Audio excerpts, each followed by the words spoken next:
అందరికీ నమస్కారం. వంశీకృష్ణ అకాడమీ ఛానల్కి స్వాగతం. సో ఈరోజు మనం 5th క్లాస్ ఈవీఎస్లోని మరిన్ని ఇంపార్టెంట్ పాయింట్స్ అనేది చూద్దాము. ఇది చాలా ఇంపార్టెంట్ టాపిక్, ఎందుకంటే మనం ఇక్కడ గోండులు అలాగే చెంచుల గురించి మనం ఇక్కడ తెలుసుకోవడానికి ప్రయత్నం చేద్దాం. సో ఇక్కడ మనకు టెక్స్ట్ బుక్లో ఇచ్చిన ఇంపార్టెంట్ పాయింట్స్ అనేవి ఇక్కడ మనం చూద్దాము. సో ఇక్కడ గుస్సాడి నృత్యం ఆదిలాబాద్ జిల్లాలోని గిరిజనుల ప్రత్యేక నృత్యం. ఎందుకంటే ఇక్కడ గుస్సాడి నృత్యం అని ఇచ్చి, సో ఇది ఎవరి యొక్క నృత్యం అని మనకి ఇక్కడ క్వశ్చన్ అడిగే ఛాన్స్ ఉంది. అంటే ఆదిలాబాద్ జిల్లాలోని గిరిజనుల యొక్క ప్రత్యేక నృత్యం. సో ఈ క్వశ్చన్స్ అన్ని కూడా మనకు తెలంగాణ టెట్ ఎగ్జామ్లో కానివ్వండి, అలాగే తెలంగాణ డిఎస్సి ఎగ్జామ్లో కానివ్వండి రావడానికి ఛాన్స్ ఉంది. సో మళ్ళీ ఎప్పుడు టెట్ పడినా డిఎస్సి పడినా కూడా ఇలా మనం చదువుకున్నట్టయితే రివిజన్ లాగా కూడా ఉపయోగపడుతుంది, క్వశ్చన్ కూడా రావచ్చు. ఇది చూస్తూనే మీరు టెక్స్ట్ బుక్ కూడా రిఫర్ చేయండి, చాలా యూస్ఫుల్ అవుతుంది. సో అలాగే ఇక్కడ గోండు జాతి గ్రామ దేవత, ఓకేనా, డైరెక్ట్ క్వశ్చన్స్ అడగవచ్చు. ఇక్కడ గోండు జాతి యొక్క గ్రామ దేవత ఎవరు అంటే అకిపెన్, ఓకేనా, అకిపెన్ అని మనం ఇక్కడ గుర్తుంచుకోవాలి. సో ఈ గుస్సాడి నృత్యం అనేది ఇక్కడ గోండు జాతి వాళ్ళ యొక్క సాంప్రదాయ నృత్యం అని ఇక్కడ మనం గుర్తుంచుకోవాలి. సో అలాగే గోండు జాతి గ్రామ దేవత అకిపెన్. సో అలాగే మనం ఇక్కడ చూస్తే గోండులు కొండ ప్రాంతంలో నివసిస్తారు. సో ఎక్కడ నివసిస్తారు అంటే కొండ ప్రాంతంలో నివసిస్తారు. అడవులలో అక్కడక్కడ కొన్ని కుటుంబాలు ఒకచోట గుడిసెలు నిర్మించుకొని నివసిస్తారు. సాధారణంగా రాళ్లతో కట్టిన గోడలకు మట్టి మందంగా నునుపుగా పూసి ఉంటారు. సో ఇవన్నీ కూడా ఇంపార్టెంట్. ఆ తర్వాత ఆ గోడలపై వెదురు బొంగులు అడవి గడ్డిని ఉపయోగించి గుడిసెలు కట్టుకుంటారు. గుడిసెలే అయినా వంటకు పూజకు స్త్రీలకు కూడా ప్రత్యేకమైన గదులు అనేవి ఉంటాయి, ఓకేనా. సో అంటే మనం ఇవన్నీ కూడా గోండుల గురించి చూస్తున్నాం కదా. సో ఇక్కడ ఇంకా కనుక మనం చూస్తే మహిళలు నేల మీద గోడల మీద ప్రత్యేకమైన పద్ధతులలో రకరకాల మొక్కల నుండి సేకరించిన రంగులతో అందమైన బొమ్మలు వేస్తారు. సో ఇక్కడ మన టెక్స్ట్ బుక్లో కూడా ఇచ్చారు కదా గోండు ఇండ్ల గోడలపై బొమ్మలు కూడా. సో అది కూడా మీరు ఒకసారి టెక్స్ట్ బుక్ని రిఫర్ చేయండి. సో అలాగే ఇక్కడ ముఖ్యంగా పూజ గదిని ప్రత్యేకంగా అలంకరించుకుంటారు. ఇంటిని చాలా పవిత్రమైనదిగా భావిస్తారు. సో అందుకే చెప్పులు వేసుకొని ఇంటిలోకి వెళ్ళడం పెద్ద తప్పుగా భావిస్తారు. ఇంటికి వచ్చిన వారికి అడవుల్లో దొరికే వివిధ రకాల పండ్లు పొగాకు చుట్టలు ఇచ్చి మర్యాదలు చేస్తారు. సో మరి ఎలా మర్యాదలు చేస్తారు ఇంటికి వచ్చిన వారికి అంటే అడవుల్లో దొరికే వివిధ రకాల పండ్లు ఉంటాయి కదా, పండ్లు అలాగే పొగాకు చుట్టలు ఇచ్చి వీళ్ళు మర్యాదలు చేస్తారు.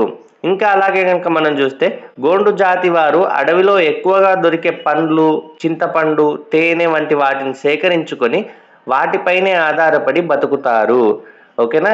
అడవిలో గోండు జాతి వారు అడవిలో ఎక్కువగా దొరికే పండ్లు, చింతపండు, తేనె, ఓకేనా, ఈ పాయింట్స్ గుర్తుంచుకోవాలి. వాటిని సేకరించుకొని వాటిపైన ఆధారపడి బతుకుతారు. కానీ కొందరు గోండులు వ్యవసాయం కూడా చేస్తారు, వ్యవసాయం కూడా చేస్తారు. పంటలు పండిన తర్వాత ఒక ప్రత్యేక పండుగ చేస్తారు, ఓకేనా. పంటలు పండిన తర్వాత ఒక ప్రత్యేక పండుగను కూడా చేస్తారు.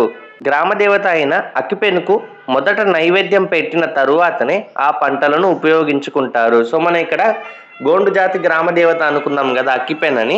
సో అలా గ్రామదేవత అయిన అకిపెన్కు మొదట నైవేద్యం పెట్టిన తర్వాతనే ఆ పంటలను ఉపయోగించుకుంటారు, ఓకేనా. సో ఇక్కడ ఇంకా మనం చూస్తే నాగోబా జాతర, ఓకేనా. గోండులకు నాగోబా అతి ముఖ్యమైన జాతర, ఓకేనా. గోండులకు నాగోబా అతి ముఖ్యమైన జాతర. సో ఇక్కడ నాగోబా ఆలయం మరి ఎక్కడుంది అని క్వశ్చన్ రావచ్చు. ఎక్కడ ఉంది అని మనం తెలుసుకున్నట్టయితే నాగోబా ఆలయం ఆదిలాబాద్ జిల్లా ఇంద్రవెల్లి మండలం కేష్లాపూర్ గ్రామంలో ఉంది, ఓకేనా. ఆదిలాబాద్ జిల్లా ఇంద్రవెల్లి మండలం కేష్లాపూర్ గ్రామంలో ఉంది. ప్రతి సంవత్సరం 5 రోజుల పాటు జరిగే ఈ జాతరలో ఇతర రాష్ట్రాలలో ఉండే గోండులు కూడా పాల్గొంటారు. సో ఎన్ని రోజులు జరుగుతుంది జాతర అంటే ప్రతి సంవత్సరం కూడా 5 రోజుల పాటు జరుగుతుంది, ఓకేనా. ఎన్ని రోజుల పాటు జరుగుతుంది, ఏ జిల్లాలో, ఏ మండలంలో, ఏ గ్రామంలో ఉంది, ఇవన్నీ కూడా మనకి ఇక్కడ చాలా ఇంపార్టెంట్. ఈ జాతరలో ముఖ్యంగా చెప్పవలసింది నెమలి పించాలతో ప్రత్యేకంగా అలంకరించుకొని గోండులు చేసే సంప్రదాయ నృత్యం. దీనిని గుస్సాడి నృత్యం అంటారు. సో ఇందాక మనం అనుకున్నాం కదా గుస్సాడి నృత్యం అని. సో అలా వీళ్ళు నెమలి పించాలతో ప్రత్యేకంగా అలంకరించుకొని గోండులు చేసే సంప్రదాయ నృత్యం, దీనిని గుస్సాడి నృత్యం అంటారు. ఈ నృత్యం చాలా బాగుంటుంది. సో కింద దాన్ని చూడడానికి అనేక మంది గిరిజనేతరులు కూడా జాతరకు వస్తారు. సో ఇలా ఇవన్నీ పాయింట్స్ కూడా మనం గుర్తుంచుకోవాలి. ఇక్కడ ఇవన్నీ కూడా మనకి ఇక్కడ గోండుల గురించి కొన్ని పాయింట్స్ అయితే మీకు చెప్పడం జరిగింది, ఇంపార్టెంట్ పాయింట్స్, అంటే టెక్స్ట్ బుక్ ని రిఫర్ చేసుకుంటూనే. సో అలా మన ఈ పాయింట్స్ అన్ని కూడా మన ఇక్కడ గోండుల గురించి గుర్తుంచుకోవాలి. సో అలాగే ఇప్పుడు మనం చూస్తే చెంచుల జీవన విధానం అయితే ఒకసారి చూద్దాము. ఓకేనా. చెంచు తెగ మన తెలంగాణ రాష్ట్రంలో నల్లమల అడవుల్లో చెంచులు నివసిస్తూ ఉంటారు. సో ఎక్కడ? నల్లమల అడవుల్లో చెంచులు నివసిస్తూ ఉంటారు. నాగర్ కర్నూల్ జిల్లాలో ఉంటారు. సో ఏ జిల్లాలో అడగవచ్చు? నాగర్ కర్నూల్ జిల్లాలో ఉంటారు. వీరు మాట్లాడే భాష చెంచు. ఓకేనా. మరి వీళ్ళు మాట్లాడే భాష ఏంటి అంటే చెంచు. సో చెంచు భాష తెలుగులాగే ఉంటుంది. చెంచుల ఆహారం చాలా విభిన్నంగా ఉంటుంది. ఓకేనా. చెంచుల యొక్క ఆహారం అనేది చాలా విభిన్నంగా ఉంటుంది. చెంచులు వారి ఆహారం కోసం ఎక్కువగా అడవిపైనే ఆధారపడతారు. ఓకేనా. వాళ్ళ యొక్క ఆహారం కోసం ఎక్కువగా ఫారెస్ట్ పైనే ఆధారపడడం జరుగుతుంది. అందుకే వారు అడవిని తల్లిగా పూజిస్తారు. అడవిలో దొరికే తేనె, వివిధ రకాల పండ్లు, అంటే అడవి సీతాఫలం కావచ్చు, కొండ మామిడి కావచ్చు, కొండ నేరేడు కావచ్చు, అలాగే వివిధ రకాల దుంపలు, మొక్కల వేర్లు, చింతపండు వంటి వాటిని సేకరించి ఆహారంగా తీసుకుంటారు. సో ఓకేనా. వీళ్ళు తీసుకునే ఆహారం కూడా మనం ఇక్కడ గుర్తుంచుకోవాలి. సో అలాగే ఇక్కడ వీళ్ళు తేనె సేకరణ అనేది చేస్తారు. ఓకేనా. తేనె యొక్క సేకరణ అనేది చేయడం జరుగుతుంది. అడవి పైన ఆధారపడతారు. అలాగే ఇక్కడ విల్లు బాణాలు, చిన్న కత్తులు ఉపయోగించి జింకలను, అడవి పందులను వేటాడతారు. అలా వేటాడగా వచ్చిన మాంసాన్ని అందరూ కలిసి పంచుకొని తింటారు. అయితే కుందేళ్ళు, పిచ్చుకలు వంటి చిన్న జంతువులను ఎప్పుడు కూడా వేటాడరు. సో ఈ పాయింట్స్ అన్ని కూడా మనం గుర్తుంచుకోవాలి. సో అలాగే ఇక్కడ అడవిలో సేకరించిన వివిధ ఆహార పదార్థాలను సంతలో అమ్మి జొన్నలు, రాగులు వంటివి కొంటారు. ఓకేనా. ఈ అడవిలో సేకరించిన ఆహార పదార్థాలు ఉంటాయి కదా, సో వాటిని సంతలో అమ్మి జొన్నలు, రాగులు వంటివి కొంటారు. వాటితో సంకటి చేసుకొని తింటారు. కొంతమంది, ముఖ్యంగా గర్భిణీ స్త్రీలు, చింతపండును చింత బూడిదతో కలిపి ఆహారంగా తీసుకుంటారు. ఇది చాలా బలాన్ని ఇస్తుందని నమ్ముతారు. చెంచులు డబ్బు, ఆడంబర వస్తువులపైన ఆసక్తి చూపరు. ఏ రోజుకి ఆ రోజు అడవి పైన ఆధారపడి బతుకుతారు. చెంచు కుటుంబాలు అన్ని ఒక ప్రాంతంలో గుడిసెలు వేసుకొని నివసిస్తూ ఉంటారు. ఓకేనా. చెంచు కుటుంబాలు అన్ని ఒక ప్రాంతంలో గుడిసెలు వేసుకొని నివసిస్తూ ఉంటారు. వీటినే పెంటలు అంటారు. ఓకేనా. ఇక్కడ పెంటలు అంటే ఏంటి అడగవచ్చు. ఏంటి అంటే చెంచు కుటుంబాలన్నీ ఒక ప్రాంతంలో గుడిసెలు వేసుకొని నివసిస్తూ ఉంటారు. వీటినే పెంటలు అంటారు. ఇటువంటి కొన్ని పెంటలను కలిపి గ్రామం అంటారు. ఓకేనా. ఈ కొన్ని పెంటలను కలిపి ఏమంటారంటే గ్రామం అంటారు. గ్రామానికి ఒక పెద్ద ఉంటాడు, అతనిని పెద్ద మనిషి అంటారు. మరి గ్రామానికి ఒక పెద్ద అనే ఉంటారు, అతన్ని ఏమంటారంటే పెద్ద మనిషి అంటారు.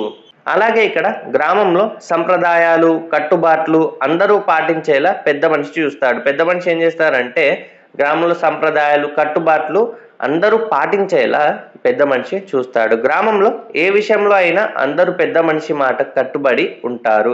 గ్రామంలో జరిగే ఏ కార్యక్రమం అయినా పెద్ద మనిషి ఆధ్వర్యంలో జరుగుతాయి.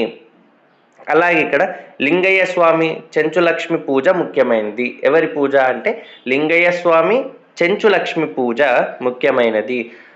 ఏ మాసంలో ఈ పూజలు నిర్వహిస్తారని క్వశ్చన్ అడగవచ్చు. ఏంటంటే మాఘమాసంలో ఈ పూజలు నిర్వహిస్తారు. ఓకేనా. ఈ పాయింట్స్ కూడా గుర్తుంచుకోవాలి. లింగయ్య స్వామి చెంచు లక్ష్మి పూజ ముఖ్యమైనది. అలాగే మాఘమాసంలో ఈ పూజలు నిర్వహిస్తారు. ఈ పూజలలో పిల్లలు, పెద్దలు అందరూ ఎంతో ఉత్సాహంగా పాల్గొంటారు. ఓకేనా. మన టెక్స్ట్ బుక్లో వాళ్ళ యొక్క చెంచు గ్రామం, అలాగే చెంచుల ఇల్లు, ఈ ఫొటోస్ కూడా ఇవ్వడం జరిగింది. సో మనకి ఏంటి అంటే టెక్స్ట్ బుక్ చదువుకుంటూనే ఇట్లా ప్రిపేర్ అవుతే కూడా మనకు చాలా యూస్ఫుల్ అవుతుంది. ఇన్ జనరల్గా కూడా మనకు వాళ్ళ యొక్క జీవన విధానం ఎట్లా ఉంటుంది, ఓకేనా, ఇవన్నిటి గురించి వారి గురించి కూడా తెలుస్తుంది. అలాగే ఎగ్జామ్ పాయింట్ ఆఫ్ వ్యూలో కూడా చాలా ఇంపార్టెంట్. సో ఈ క్లాస్ కనుక మీకు నచ్చినట్టయితే తప్పకుండా కూడా ప్రతి ఒక్కరు మన వీడియోని లైక్ చేయండి. అలాగే ఇంకా ప్రిపేర్ అయ్యే వారికి షేర్ చేయండి. ఏమైనా డౌట్స్ ఉంటే కూడా కామెంట్ రూపంలో తెలియజేయండి. అలాగే మన ఛానల్ వంశీ కృష్ణ అకాడమీని సబ్స్క్రైబ్ చేయండి. వచ్చే క్లాస్లో మరిన్ని ముఖ్యమైన అంశాలను చూద్దాము. So thanks for watching. Thank you so much.